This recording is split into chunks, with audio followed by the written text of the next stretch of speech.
अस्सलाम वालेकुम। अच्छा, आज की इस वीडियो में हम बात करेंगे पाकिस्तान के टॉप 5 बिग सॉफ्टवेयर हाउसेज़ की।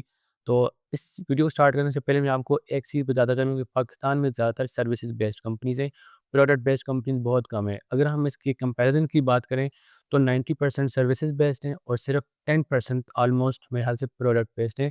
अब आपको अगर नहीं पता सर्विसेज़ बेस्ड कंपनीज़ में और प्रोडक्ट बेस्ड कंपनीज़ में क्या डिफरेंस है, वैसे तो मैं इसके ऊपर अलग से एक वीडियो बना दूँगा, लेकिन थोड़ा बहुत मैं आपको अभी इस वीडियो में गाइड कर दूँ। सर्विसेज बेस्ड कंपनीज़ वो होती हैं जो क्लाइंट्स को सर्विसेज प्रोवाइड करती हैं। अब ये कोई छोटे-मोटे क्लाइंट्स नहीं होते, इनके भी प्रोजेक्ट्स करोड़ों रुपए के प्रोजेक्ट्स होते हैं, इवन मिलियंस ऑफ डॉलर्स के प्रोजेक्ट्स होते हैं, तो वो उनको सर्विसेज प्रोवाइड करती हैं। प्रोडक्ट बेस्ड कंपनीज़ वो होती हैं जो अपने ही प्रोडक्ट के ऊपर काम करती हैं। जिस तरह अगर मैं आपको एग्जांपल दूँ, सादा पे, आपने वैलेट तो यूज़ किया होगा, वो अपने ही प्रोडक्ट के ऊपर काम करता है। अगर हम इंटरनेशनल लेवल की बात करें तो माइक्रोसॉफ्ट हो गया, गूगल हो गया, नेटफ्लिक्स हो गया, ये प्रोडक्ट्स हैं, ठीक है? ये अपने ही प्रोडक्ट्स के ऊपर काम करती हैं, ये किसी को सर्विसेज नहीं देती। अब इन दोनों कंपनीज़ के अपने-अपने प्रोज़ एंड कॉन्स हैं। अब अगर हम पाकिस्तान की बात करें तो पाकिस्तान में आपको पता ही है कि अपनी प्रोडक्ट्स बहुत ही कम है।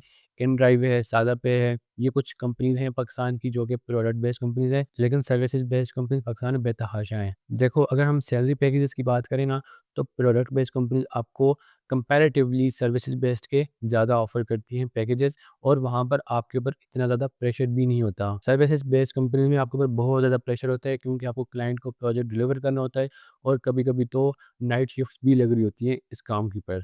अब जो प्रोडक्ट बेस्ड कंपनीज़ हैं, उनका अपना ही प्रोडक्ट होता है, तो वो उसके ऊपर ईज़ी रह के काम करते हैं। अब मैं ये नहीं कह रहा हूँ कि वहाँ पर आपको बिल्कुल ही काम नहीं करना पड़ता, लेकिन वहाँ पर उतना ज़्यादा प्रेशर नहीं होता जितना सर्विसेज़ बेस्ड कंपनी में होता है। लेकिन अगर हम थोड़े बड़े प्रोडक्ट्स की बात करें, जिस तरह फेसबुक हो गया, अमेज़न हो गया, तो वहाँ पर आपके ऊपर बहुत ज़्यादा प्रेशर हो सकता है। बिलीव मी, इवन के पाकिस्तान की सर्विसेज़ बेस्ड कंपनी से भी 100 एक्स टाइम ज़्यादा प्रेशर हो सकता है, क्योंकि उनको फ्रीक्वेंटली टास्क करने होते हैं। अच्छा, चलो ये तो होगी हमारे पास प्रोडक्ट और सर्विसेज़ बेस्ड कंपनीज़। अब हम पाकिस्तान के टॉप 5 बिग सॉफ्टवेयर हाउसेज़ की बात करते हैं, तो जो नंबर 1 आता है वो आता है सिस्टम लिमिटेड। अब सिस्टम लिमिटेड के ऑलमोस्ट पाकिस्तान में 3 कैंपसेज़ हैं, एक कराची कैंपस है, एक लाहौर है और एक इस्लामाबाद है। जो इनका मेन ऑफिस है वो आ गया लाहौर में। अब हम ये बात करते हैं कि सिस्टम लिमिटेड नंबर 1 कंपनी क्यों है पाकिस्तान की? क्योंकि इसका जो मार्केट कैप है वो 100 प्लस बिलियन पीकेआर में है। अगर हम डॉलर्स की बात करें तो 400 मिलियन प्लस डॉलर्स बनते हैं। सिस्टम लिमिटेड भी मोस्टली सर्विसेज ही प्रोवाइड करता है। ये अपने कुछ प्रोडक्ट्स के ऊपर काम कर रहा है, लेकिन अभी तक वो इतने हाई लेवल के ऊपर नहीं आए, ये मोस्टली सर्विसेज ही देते हैं। और अगर हम इनके हायरिंग की बात करें तो लाहौर कैंपस, जो लाहौर वाला ऑफिस है, वो तो फ्रेशर्स को हायर करते हैं इंटर्नशिप के ऊपर भी और बेसिक एंट्री लेवल जॉब्स के ऊपर भी। लेकिन मुझे कराची कैंपस का आइडिया नहीं है, और इस्लामाबाद वाला जो कैंपस है वो फ्रेशर्स को हायर ही नहीं करता। इवन वो किसी भी यूनिवर्सिटी का, वो नेस्ट हो, कॉमसेट या पास, वो कहीं पर जाती ही नहीं है। वो सिर्फ और सिर्फ एक्सपीरियंस डेवलपर्स को ही हायर करते हैं, almost 4 to 5 years of experience वालों को ही।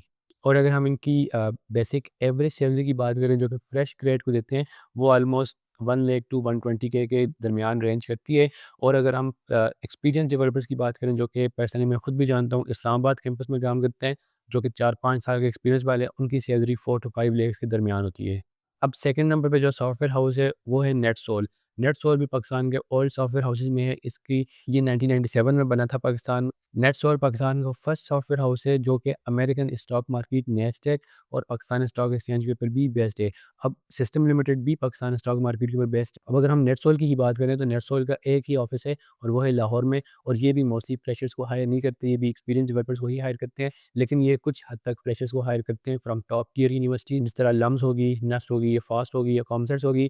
और इनका जो बेस सैलरी पैकेज रहता है वो भी 1 लाख 110 इसके अराउंड ही रहता है। अब जो तीसरे नंबर पे सॉफ्टवेयर हाउस है वो है टेन पल्स। अब यहाँ पर मैं आपको एक और चीज़ बता दूँ, जितनी भी रैंकिंग की हुई है ये मैंने डिफरेंट एम्प्लॉइज़ को देख कर की हुई है, कितने एम्प्लॉइज़ वर्क कर रहे हैं, क्या ये सैलरी पैकेज ऑफर कर रहे हैं। तो ये सारी की सारी चीज़ें देख के मैंने इनकी रैंकिंग की है। ये कोई भी पाकिस्तान सॉफ्टवेयर हाउस एसोसिएशन की तरफ से रैंकिंग नहीं है, ये बेस्ड ऑन माय एक्सपीरियंस है सिर्फ। अब अगर हम टेन पल्स की बात करें तो इसके बहुत सारे ऑफिसेज़ हैं, और ये मल्टीनेशनल कंपनी है। इसके दुबई में भी ऑफिसेज़ हैं, यूके में भी और यूएसए में भी ऑफिसेज़ हैं। और ये भी जो एवरेज सैलरी पैकेज ऑफर करते हैं फ्रेशर्स को, वो तकरीबन 150-160 के अराउंड है। इनका पैकेज बहुत अच्छा है, और ये फ्रेशर्स को हायर करते भी है। लेकिन इनका भी मसला यही है कि ये सिर्फ और सिर्फ टॉप टियर यूनिवर्सिटीज़ के स्टूडेंट्स को ही हायर करते हैं, जिस तरह फास्ट, लम्स या कॉमसर्ट या नेस्ट हो गई। अब अगर हम फर्स्ट नंबर की बात करें तो वहाँ पर मैं अरबी सॉफ्ट को रैंक करूँगा। अब अरबी सॉफ्ट जो है वो बिगिनर और fresh students friendly software house है। उसका मतलब ये है कि ये हर साल अपना एक टेस्ट अरेंज करवाते हैं, जो कि आई थिंक दिसंबर या जनवरी में होता है, और इनका test purely data structures, algorithms object oriented programming और एनालिटिकल प्रॉब्लम सॉल्विंग स्किल्स के ऊपर बेस्ड होता है। और ये कभी भी ऐसा डिस्क्रिमिनेशन नहीं करते कि इनका टॉप टियर यूनिवर्सिटीज़ वाले ही चाहिए या लो टियर वाली यूनिवर्सिटी वाले चाहिए। ये ओपन टू ऑल होता है, कोई भी इसमें अप्लाई कर सकता है, लेकिन इनका टेस्ट होता बड़ा मुश्किल है। और अगर आप इनका एक दफ़ा टेस्ट पास कर लेते हो, उसके बाद इनका इंटरव्यू होता है और ये आपको भी बहुत अच्छा सैलरी पैकेज ऑफर करते हैं।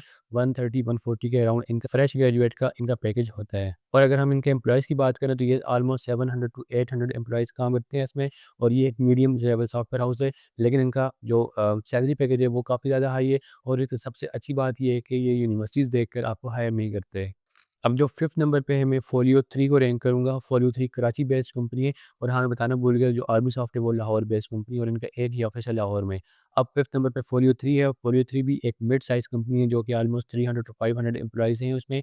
और उनका भी सैलरी पैकेज काफ़ी ज़्यादा बेहतर है, ऑलमोस्ट 110-120 के अराउंड रहता है। और वो भी ऑलमोस्ट टॉप टियर यूनिवर्सिटीज़ वालों को ही हायर करते हैं। अब अगर हम कराची की बात करें, जो कराची में फास्ट हो गया, एनईडी हो गया, आईबी हो गया, ये यूनिवर्सिटीज़ टॉप टियर यूनिवर्सिटीज़ हैं और उनमें से ही वो मोस्टली हायर करते हैं। लेकिन फॉर यू 3 में अगर आप एक लो टियर यूनिवर्सिटी के हो तो आप भी इंटरव्यू दे सकते हो। वो आपका इंटरव्यू अरेंज करेंगे अगर आपके पास स्किल्स ज़्यादा अच्छी हैं तो। अब ये तो हो गया टॉप 5 बिग सॉफ्टवेयर हाउसेज़, लेकिन अब मैं यहाँ पर आपको एक लिस्ट ये भी बताने लगा हूँ कि कुछ सॉफ्टवेयर हाउसेज़ इस तरह से भी है। अब उनको हम सॉफ्टवेयर हाउसेज़ बोलें या प्रोडक्ट्स बेस्ड कंपनीज़ बोलें, तो दोनों बातें ठीक है। वो आपको बहुत ज़्यादा हाई पैकेज ऑफ़र करते हैं, लेकिन उनको मैंने टॉप 5 में इसलिए रैंक नहीं किया क्योंकि उनके एम्प्लॉइज़ भी बहुत ज़्यादा कम हैं और वो इस तरह ओपनली हायरिंग भी नहीं करते, वो बहुत कम हायरिंग करते हैं। और उसमें जो नंबर 1 है वो है एजुकेटिव। अब जो एजुकेटिव है वो एक प्रोडक्ट बेस्ड कंपनी है और उसकी प्रोडक्ट बिल्कुल सेम टू सेम यूडेमी की तरह है। वहाँ पर ऑनलाइन रिसोर्सेज़ अवेलेबल हैं, आप कोर्सेज़ कर सकते हो, बाय कर सकते हो। कुछ कोर्सेज़ वहाँ पे फ्री में भी अवेलेबल होते हैं, लेकिन मोस्टली पेड होते हैं। और एजुकेटिव की अगर हम बेसिक सैलरी की ऑफ़र करें, जो कि फ्रेशर्स को वो हायर करते हैं, वो ऑलमोस्ट 180 टू 200 के तक है।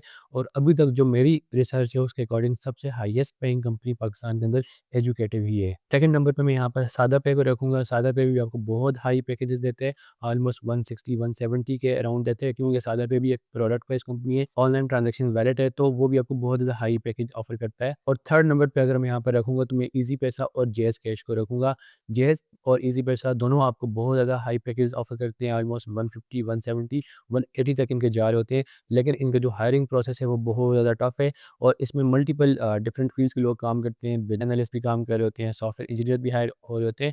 तो ये मल्टीपल डिफरेंट लोगों की टीम्स होती हैं। ये प्रॉपर सॉफ्टवेयर हाउसेज़ नहीं है, इसमें बहुत सारी चीज़ें और भी इन्वॉल्व हैं। अब आप लोगों ने मुझे कमेंट में बताना है कि आप लोग कौन-सी कंपनी के अंदर इंटरेस्टेड हो, आप किस कंपनी में जाने की तैयारी कर रहे हो? कमेंट में मुझे ज़रूर बताना। मिलते हैं फिर नेक्स्ट वीडियो में, टिल दैट अल्लाह हाफ़िज़।